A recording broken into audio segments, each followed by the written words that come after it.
بسم الله الرحمن الرحيم. بسم الله الحمد لله والصلاة والسلام على رسول الله وعلى آله وصحبه ومن والاه ثم أما بعد. To proceed. So today we will talk about reason and revelation, or faith and rational thinking, and the apparent clash, or what people believe to be an apparent clash sometimes between faith and reason. And if you did not attend the workshop, the Yaqeen workshop that we had earlier, then I may need to repeat some of it for everybody here, because it is important that we start by identifying proper epistemology, theory of knowledge. How do we acquire knowledge? What method do we use to acquire knowledge? How do we validate that the knowledge that we acquired is actually true? How do we know that what we know is actually true? And the scope of every method of acquisition of knowledge, because acquisition of different types of knowledge would require different methods to acquire the different types of knowledge. For instance, does rationalist inquisition help this much with physics and chemistry, or is it empirical? But rationalist inquisition helps a lot with arithmetics and mathematical sciences. So you will have to use different methods in different disciplines and in different sciences. Which method should we use to discover the unseen, or to learn about the unseen, the ghaib, the unseen? Should it be an empirical method? Does the empirical method help us learn about the unseen or not? Is it expected to help us in this regard? How could it help us if it is unseen? It's beyond our senses. But does rationalist methods of investigation help us in this regard or in this respect? Not really that much. It does help us to some extent, but if you know that Kant came after the long debate between the rationalist and empiricist, and it came after a very long history of rational metaphysics, and told them, wait a second, slow down in the critique of your reason. Is rational metaphysics even possible? And Kant, by the way, is arguably the most important philosopher in the last 200 years. But he said, wait a second, is it even possible to rationalize about something that is completely beyond your categories of human understanding, completely beyond your experience? So these are important questions that we need to ask ourselves before we even start to talk about a conflict. We have to figure out how we acquired this knowledge. What is conflicting with what here? And how did we acquire that knowledge to say that this is conflicting with that, and to say that this is a fact?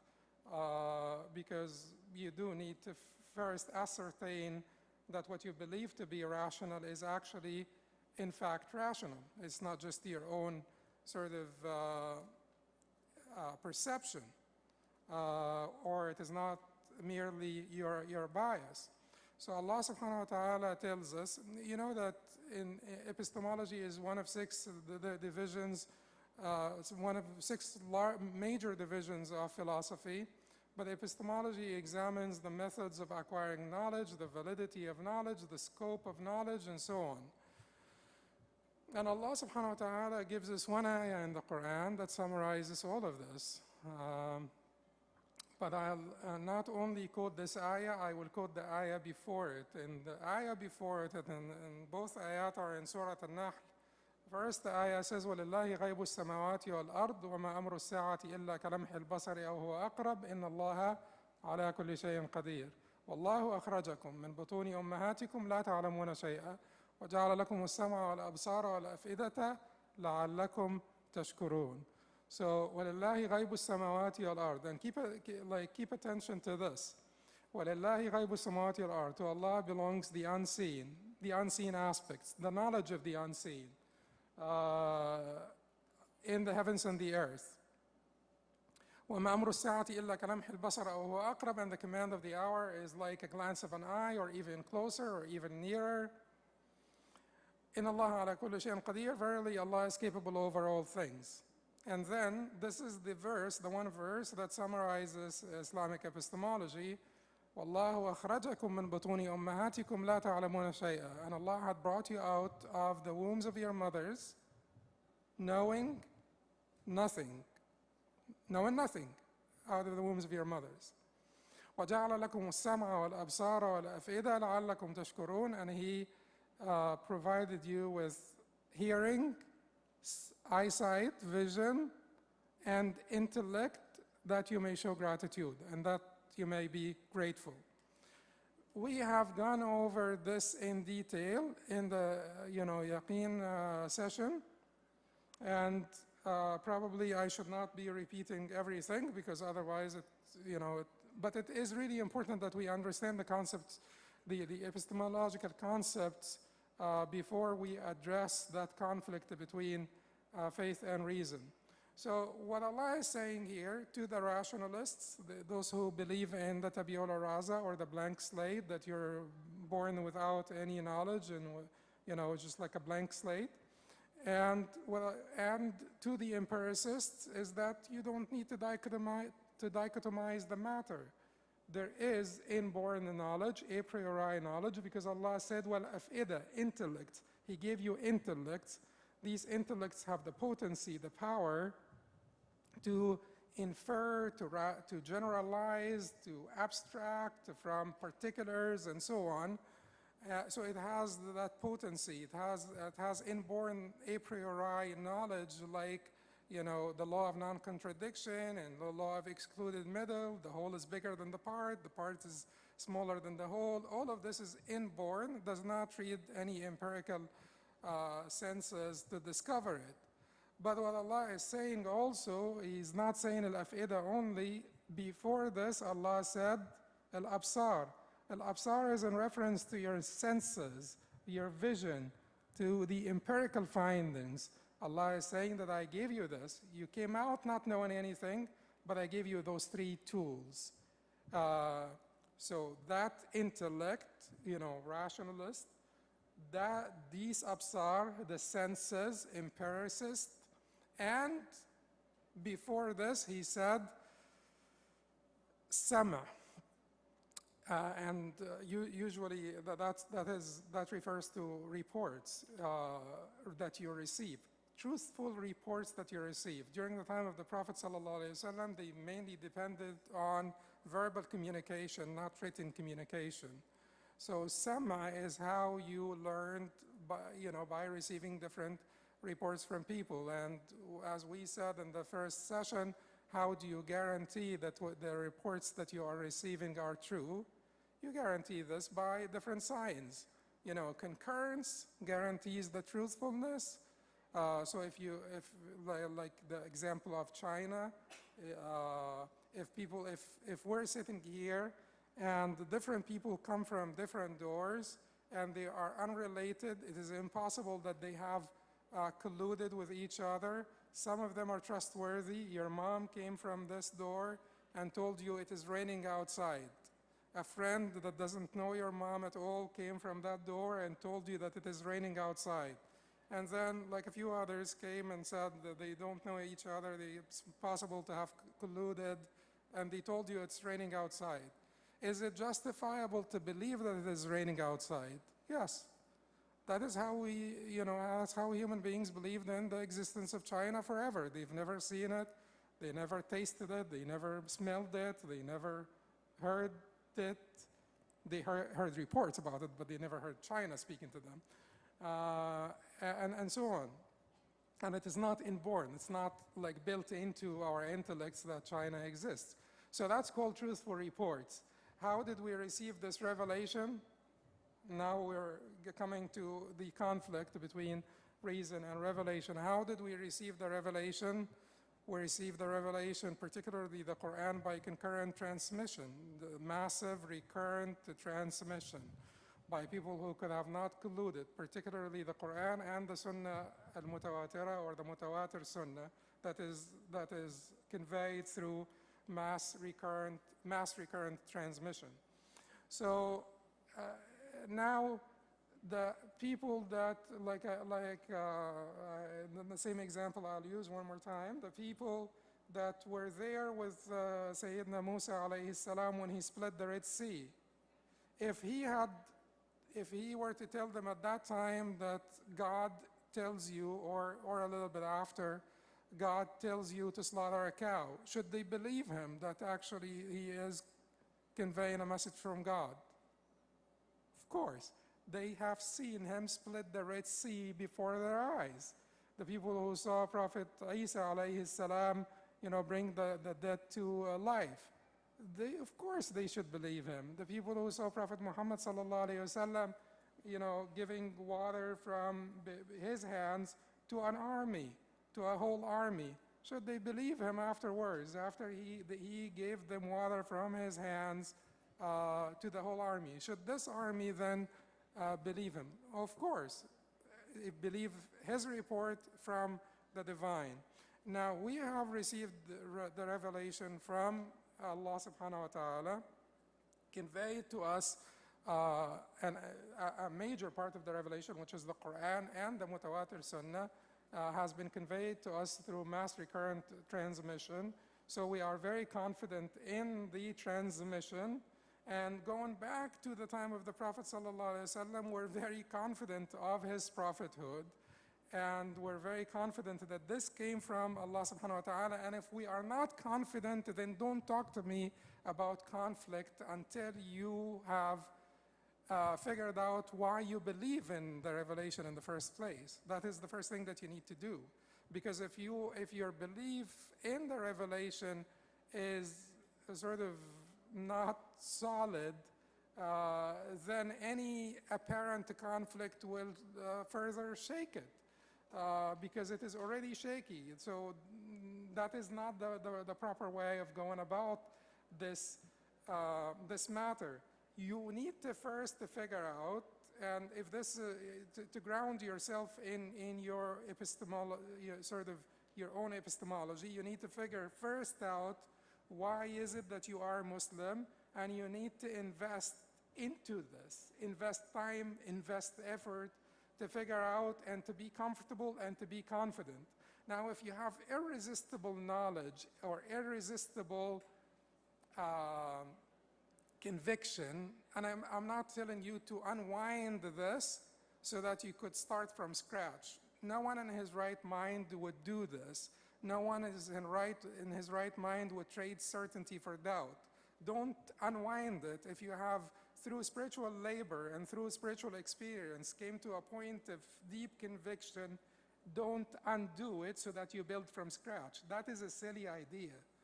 People who are like extremely intellectualized or put so much, stuck in intellect versus, the spiritual experience may say that, but I am not saying that.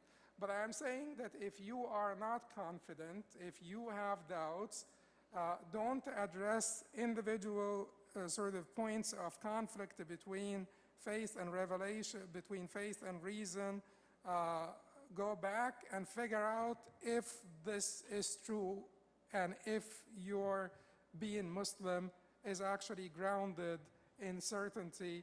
And if it is not, then seek that certainty. And there are so many ways through which you could seek that certainty. There is, by the way, a very good series on online. It's a Yaqeen series by Sheikh Muhammad al-Shannawi on the science of prophethood. The signs of prophethood. And it is several sort of segments, but if you go through the entire series, it's very, very helpful. It's an excellent series. So it is important that we first figure out if we are truly Muslims, if we are comfortable that this revelation did come down to us from God, conveyed through this sort of at least the certain part of it, the definitive in transmission, conveyed to us through recurrent mass transmission. And if we have come to this realization and we are confident in our Islam, and we are confident in the message of Prophet Muhammad sallallahu alaihi wasallam, then let's talk about conflict. Certain things could appear to you to conflict with reason. But what is reason to begin with? What is reason to begin with? Antony Flew. You know Antony Flew, right? He was like a very famous atheist who then came back to faith and wrote a book called There Is a God. So the title of the book is nice. He wrote There Is No God, and then he crossed no, and then he wrote A, because he lived his entire life as an atheist. Why? Because at age 15, he decided that the problem of evil is sufficient to deny God. At age 15, he decided that the problem of evil was sufficient for him to deny God. And then later on in life, he figured out that it was actually pretty foolish of him, because they are philosophically separate. You don't deny the existence of someone because you have some sort of grievances against them, right? Like if these are philosophically separate issues. This is it's an ontological question that has nothing to do with the problem of evil. You should have addressed that ontological question of the existence of God in complete isolation from the problem of evil. But at any rate, you could say, well, I don't believe so. I believe that you should, but at least the same person was conflicted. The same person at 15 was conflicted with himself when he became older and became wiser. He figured out that he was actually too hasty to think that the problem of evil would preclude the existence of God. Francis Bacon said, a little philosophy leads man to atheism. Depth in philosophy brings man about, or brings men or men's minds about to faith or back to faith, which is true. When people take, the most dangerous phase is when you take philosophy 101. That's when you learn a few terms, new terms, and you have like a young sort of professor who's too proud and thinks that because he can speak the philosophical jargon that he's above everyone else and everybody is dumb, and that they are sort of philosophically unschooled intellects, and I am full of sort of knowledge, and then he sort of imparts much of that to you. And that's the huge difference between sitting before a sheikh who's humble, who is, who has muraqabah, who's watchful of God, and sitting before a sheikh who's arrogant, or before a sheikh who is pretentious. It's not only the knowledge that is being imparted to you, it is also the attitude, the whole vibes, it's the whole package is being imparted to you. So when you sit down, on your first day of college and listen to someone teaching you about philosophy, or doesn't have to be 101, even 102 or 103, or whatever it is. That is the most volatile phase. That's the most volatile phase. But then when you acquire more depth and you figure out, you ask yourself a question. The vast majority of philosophers throughout the history have been faithful people.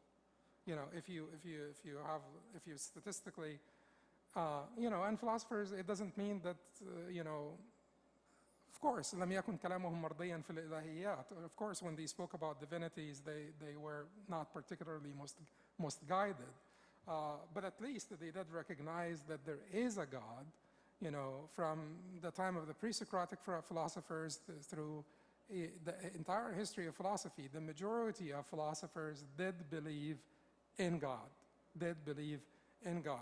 So, going back to the issue of a conflict now between reason and faith, I want to tell you that reason, what we consider to be a reason, is not an undifferentiated category. The deliverances of reason are not all equal. Are they all equal? No, because what people call reasonable, this may be a priori knowledge that all people agree on, and it may be controversial, right or wrong. Once it is controversial, what would guarantee for you that what the majority of people call reasonable is actually more reasonable than the rest of the people? How is it? So, throughout the history, didn't the majority of people change their minds about so many things? Is reasonable today the same thing like reasonable 200 years ago? Absolutely not. Not in anything. Do philosophers among themselves agree on anything? They don't agree on anything more than the sort of the human consensus. They only agree on whatever is even human consensus. Sometimes they disagree on things the rest of humanity will accept as human consensus. Have you heard any regular folks talking about solipsism, denying the existence of anyone other than themselves? That's sort of, that is a philosophical school. It comes from the Cartesian doubt or skepticism, not Descartes himself, but that is a philosophical school where you deny the existence of everybody because everybody could be an illusion. Have you heard normal people say that? Everybody could be an illusion. Well, Descartes said, you know, I think, therefore I exist, but so I know that I think. So the followers of Descartes would say, since I don't know that you exist, then I can't basically be sure about, since I don't know that you think, because I don't see your mind, right? I don't see your mind. How could I know that you think if I don't see your mind? I know that I think because it's an internal sense that tells me that I'm thinking, but I don't know that you think, then I don't know that you exist. Have you ever seen any like normal folks talk like this, talk this nonsense? No, but these are philosophers. Solipsism is a philosophical sort of, not a major school or anything, and did not make, you know, much progress. It died out, but these were philosophers speaking this nonsense. These are considered to be the most rational people. These are philosophers. So what is reason to begin with? The reason that we consider to be,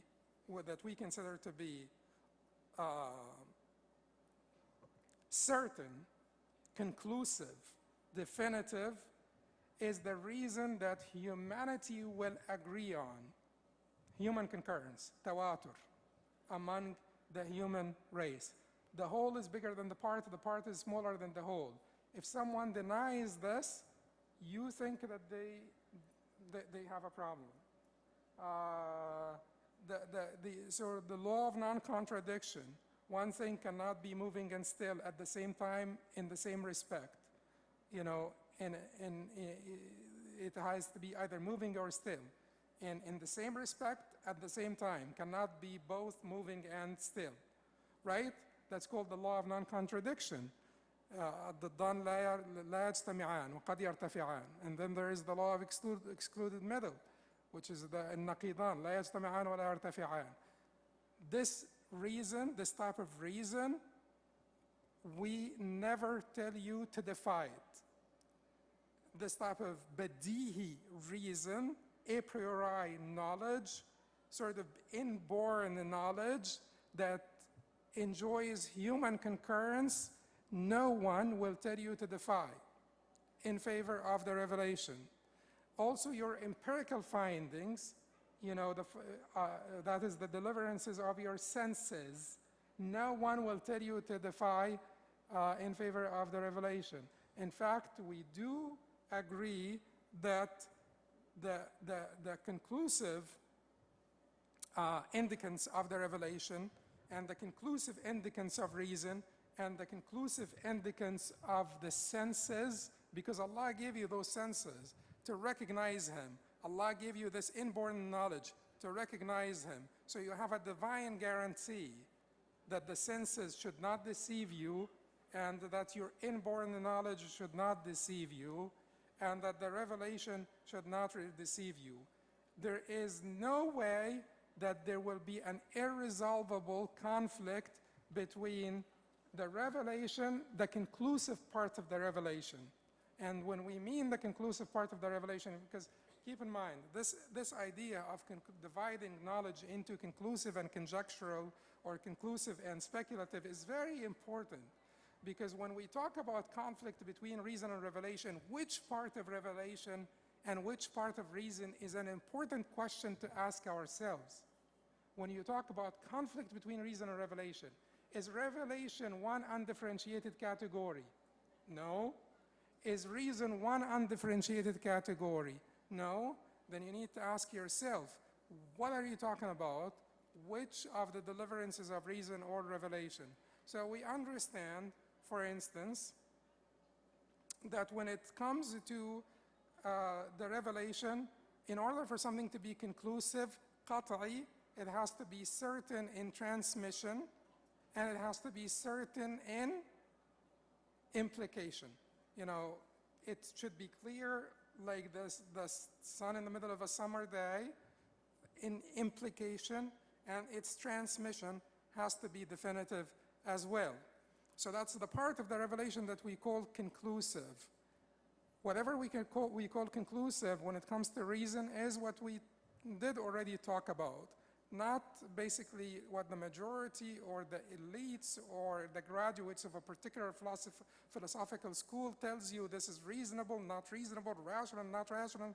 It is what the human concurrence, on the validity of some facts or inborn knowledge. Now, if this is what we're talking about, the conclusive indicance of the revelation, the conclusive indicance of reason, we claim that there should never be a conflict between them. Should never be a conflict between them. What appears to you to be a conflict, and certainly throughout the history, to be honest with you, the scholars have asked themselves this question: what if there is a conflict? Or like an apparent conflict, at least an apparent conflict between the deliverances of philosophy and the teachings of the revelation. And people came up with different theories. So you find someone like Al-Farabi, for instance, and Ibn Rushd, they have this belief or this sort of proposition that we have a twofold truth, that the revelation spoke in rhetorical language, similes, parables, rhetorical language for the understanding of the masses. And philosophy speaks in demonstrative discourse for the philosophically schooled intellects. And this is called the twofold truth, and it is actually, the cornerstone of Averroism that lasted in Europe for several centuries and was adopted by some philosophers in Europe and fought by Thomas Aquinas and the church and so on. But this is one way of looking at it. Are they right? No, we believe that it is not right. We believe that the simple language of the revelation is miraculous because it is simple without compromising its integrity. And it is meant to be simple because we believe in egalitarian epistemology, that the foundational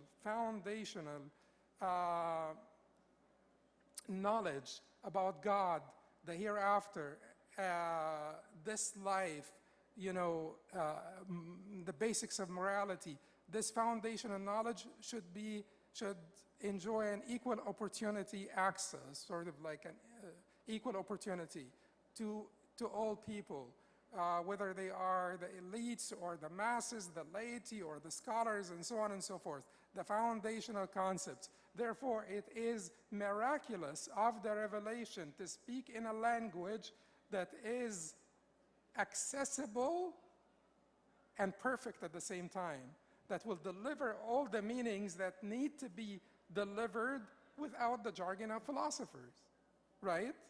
That is, simplicity is not a defect. Simplicity is a sign or a manifestation of excellence. But then, some of the scholars, like, what is this saying to me? Like, I have 8 minutes, what is it saying? I'm over by 8 minutes, or I have 8 minutes? Huh? I have 9 minutes left? Okay.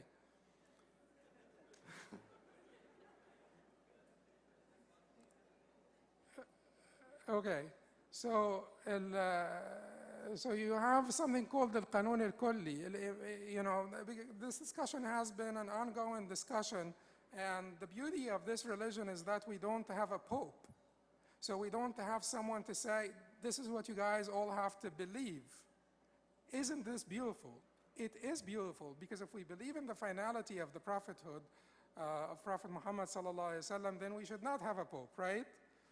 The multilateral discourse between the scholars throughout, the history of Islam and the different disciplines is what defined mainstream. The mainstream was defined by a multilateral discourse between the scholars throughout the Ummah in various disciplines and in various fields. So, Ibn Rushd said this, Razi, rahimahullah ta'ala, in Asas al-Taqdees, he came up with something that he called the universal law, al-Qanun al-Kulli, or the universal law. He said if reason and the revelation, or the apparent implications of revelation conflict, then we either accept them both, which would be impossible, or reject them both, which would be senseless, or give precedence to reason over revelation, or give precedence to revelation over reason. So we will have to give precedence to one over the other. He said if we give precedence to revelation over reason, then we are undermining the revelation itself, because the revelation is grounded in reason. We came to know that this revelation is true because it was grounded in reason. Because our intellects, we have examined this revelation, and our intellects have guided us to believing in the veracity and the truthfulness of the message and the messenger. Therefore, if we now give precedence to revelation over reason, then we are undermining both reason and the revelation that was grounded in reason. That sounds very plausible, but that is also problematic. Now came Ibn Taymiyyah rahimahullah and wrote a 10-volume book called Dar' Ta'arud al-Aql wal-Naql, Refutation of Conflict Between Reason and Revelation. It's a 10-volume book, basically to address al-Qanun al-Kulli, to address the universal law. And he said, much of what I already told you, that reason is not one undifferentiated category. Revelation is not one undifferentiated category. When they appear to conflict, let us first verify what is conclusive.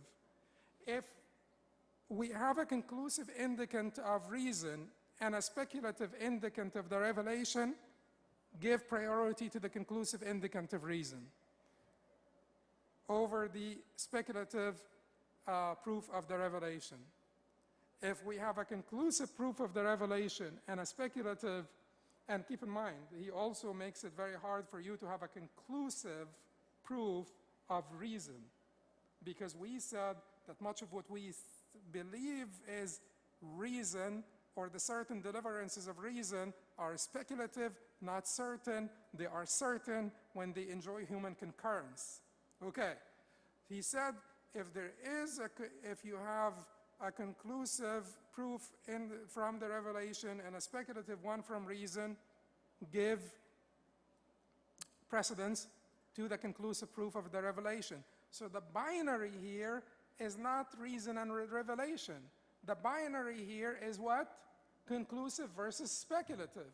Wherever the conclusive indications are, give precedence to what is conclusive over what is conjectural or over what is speculative. That makes sense? He even went as far as saying that when there is speculative versus speculative, look for what is probative, what is stronger, and give, precedence to what is stronger. But he said that the challenge here is to come up with one thing where there is an irresolvable conflict between the conclusive indicants of the revelation and the conclusive indicants of reason. This is my challenge to you, to come up with one, and let me answer it in the last 3 minutes that I have. Come up with a conflict that is irresolvable between the certain deliverances of reason and the certain implications of the text of Revelation. And since I did not receive the challenge, I will actually say that there is no conflict between the certain deliverances of reason and the certain implications of the text of Revelation. If you think of one, we will have a Q&A session tomorrow and after tomorrow, and let's talk about it inshallah. أقول قولي هذا أستغفر الله لي ولكم سبحانك اللهم وبحمدك أشهد أن لا إله إلا أنت أستغفرك وأتوب إليك. بسم الله الرحمن الرحيم.